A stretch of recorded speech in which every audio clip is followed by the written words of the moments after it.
Hello and welcome from Apple Park. WWDC has concluded. I'm still here at Apple Park trying to soak in exactly what has happened. And a lot has happened in the last couple of days.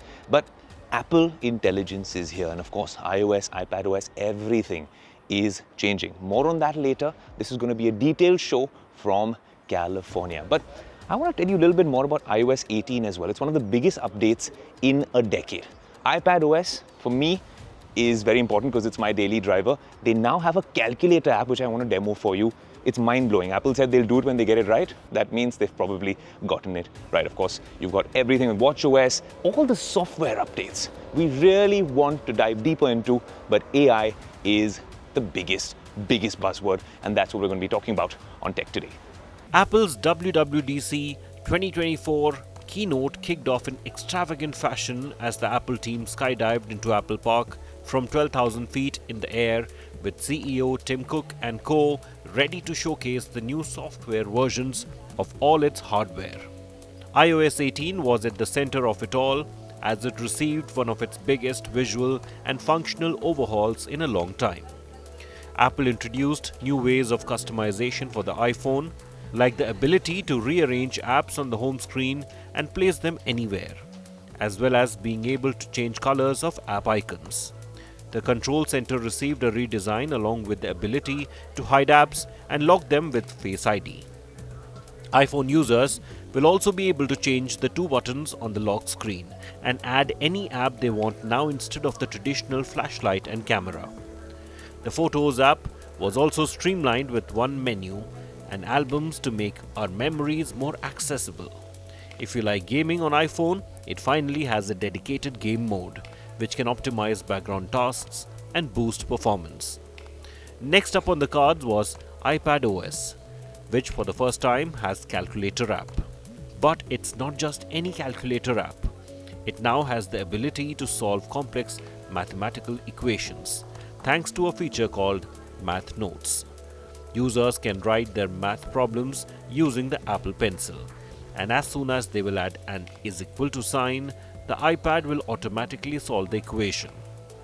All new iPhone and iOS 18 features also make their way onto iPadOS, including the new Photos app, the game mode, and home screen customization.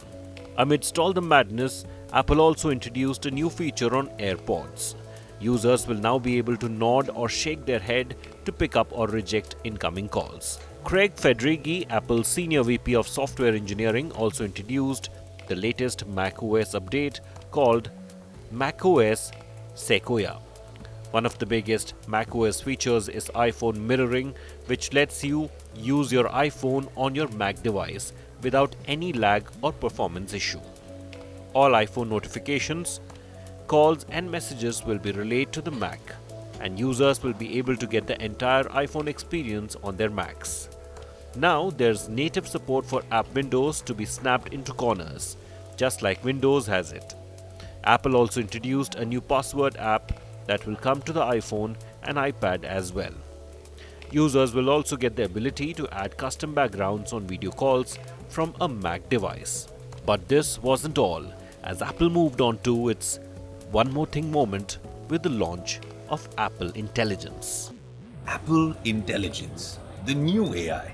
If you're confused about it, let me explain on this segment of Tech Today. So this is Apple's answer to what's happening all over California. I'm here at Apple Park. Not too far away is Google HQ. They have Gemini, then you have OpenAI with ChatGPT, the Microsoft partnership. We were waiting for Apple to do something like this, and they've done it with a bang. Is it just a rebranding exercise? I don't think so. They've deeply integrated Apple Intelligence into iOS 18, iPadOS, watchOS, because Apple always works in an ecosystem. What's interesting is that usually Apple's been known to have a very closed ecosystem. Everything works seamlessly within Apple products. So if you have an Apple Watch, you have an iPad, you have a MacBook, it all works well. They're in sync. You get out of it and it's not the same experience. But now they've opened up to OpenAI and ChatGPT. So that's one of the big features with Apple Intelligence. And let me just walk and show you the magnificence of the structure behind me as well. If you look at Siri, it's been there for over a decade and it's not the smartest assistant until now. When Apple Intelligence comes in its beta mode later this fall, that's around September, then a lot of us will be able to experiment with it. But I saw a demo, and an actual demo of Siri now becoming much smarter.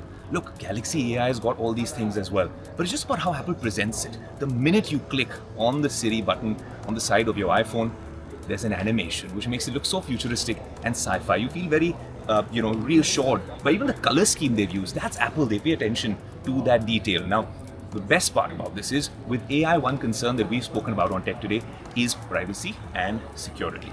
But in this case, Siri is incredibly private and secure. That's what Apple says, at least, because of how they have everything on device.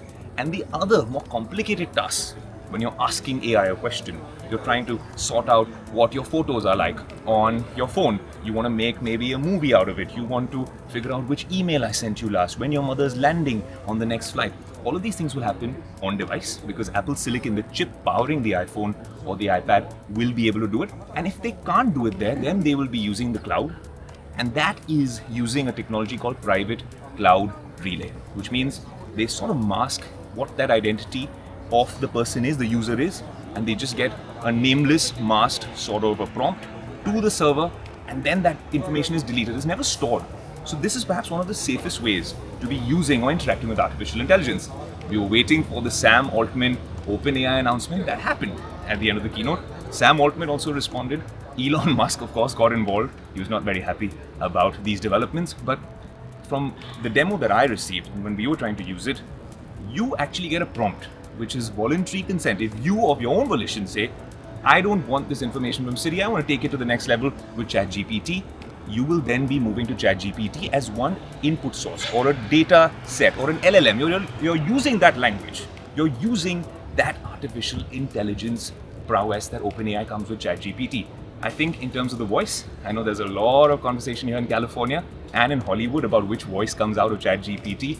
But for now, I think it's going to be Siri's voice, which will be consistent throughout that process. Now, that's not all. They also have some fun stuff happening with Genmojis. You can generate new emojis with text. You have natural language search in photos. You can search for specific parts of videos. You can do things on the phone that you never could do on an iPhone. There's also writing tools now with Apple Intelligence, so that makes your whole experience a lot more efficient and a little bit more fun as well. And you can be more empathetic, more professional, because those are different tones you can use. Supposing you've drafted a message and you don't like the way you're sounding. Maybe you're sounding passive aggressive, maybe you're sounding too casual. Maybe there's too many exclamation marks, or you're just saying, hey, yeah, what's up? And you want to be professional, you're writing to your boss for an appraisal. So you've got to be really assertive and classy about it, and assertive and polite as well. So that you can do now in a very cool animation. Look, I've seen this at Samsung HQ with Galaxy AI. I've seen this on Google Gemini. I've seen this with ChatGPT, but the animations that Apple uses, a small little dialog box opens on the side, everything happens so seamlessly, efficiently across all your platforms. That's the power of an Apple ecosystem. You can also use it to summarize things. If you have lots of notes you've written in school, you can now, just summarize all of them at the click of a button. If you don't draw, a particular product or an item the right way, you can just do that, circle it with your Apple Pencil, and that Apple product, the iPad, will generate that image for you. There's a lot happening here at Apple Park, and we've been interacting with the teams out here as well. There's this sense of, excitement and a little bit of anxiousness with everyone, because we're really curious to see how this works. I was saying this earlier on the show that, Apple's announced things a little later compared to the others, but I think they've made a very strong push this time. And you look at what's happening around. Is this something which could be genuinely disruptive when it comes to the AI race with Big Tech? I believe so, because Apple may be late, but they've been working on this for quite a while. And usually when it does come to Apple, it becomes more mainstream and understandable for everyone. So I definitely think it is a game changer. And I'm definitely excited to make some Gen emojis, honestly. Let's be real. Craig Federighi has said, AI for the rest of us. Well, is that entirely true? If you want to use these Apple Intelligence features, you need to use the latest in Apple's chips. What does that mean? You need, in simple words, iPhone 15 Pro or something above that, or the new iPhones that come in September. So even an iPhone 15 won't be able to use most of these features with Apple Intelligence. Now, that's something that all companies do because you have to upgrade. And with iPhones as well, that's how the company Apple will really go back and overtake Nvidia and perhaps Microsoft if you start buying more Apple products. But all I can say about Apple Intelligence in a couple of lines now is that this seems like a product that we are very interested to test. Obviously, it's in initial stages right now, but from the demos we've seen, it seems very promising. The one thing that I really appreciate in terms of how Apple has approached this is a big focus on privacy and security. These are questions asked all over California, all over the world. With AI coming up without safeguards, with all of these things not really in sync, because different jurisdictions, different countries are doing things differently, Apple at least has this one universal filter where they strive to give you that layer of privacy and security. That's the way forward. With AI, we just hope it becomes a lot more accessible. But for now, this is your first impressions of Apple Intelligence.